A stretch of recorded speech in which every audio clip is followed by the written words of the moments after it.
kulan wacan saaxiibayaal marka hore haddii aad nagu cusub tahay subscribe saar barteena youtube-ka Masaki 24 maanta waxaan idin hayaa warbixin xiiso leh oo ku saabsan daraasad laga sameeyay beenta ragga iyo dumarka farqiga u dhaxeeya daraasad lagu sameeyay ragga iyo dumarka kan beenta badan dalka Ingiriiska ayaa waxa daraasadda lagu sheegay ragga in ay ka been badan yihiin dumarka kuwaas oo aan dareemin inay khalad galeen marka ay beenta sheegayaan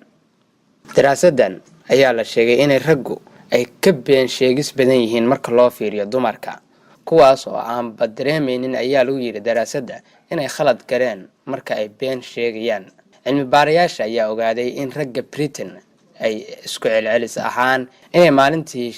sheegaan 3 been taas oo u dhiganta inay sanadkii sheegaan 1092 mar oo ay been sheegeen dhanka kale dumarka ayaa u muuqda inay ka been sheegis yar yihiin ragga sababtoo ah iyaga ayaa sanadkii waxay sheegaan 728 goor taas oo ah isku celcelis ahaan u dhigmata 2 goor maalin kasta inta badan waxaa been loo sheegaa hooyooyinka sida ay sheegtay daraasaddan lagu sameeyay beenta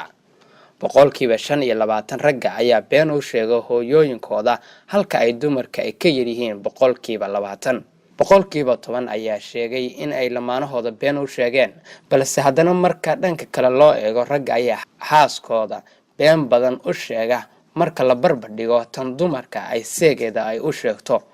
dumarka ayaa waxay dareemayaan ceeb ama inay khalad sameeyeen kadib marka ay sheegaan beenta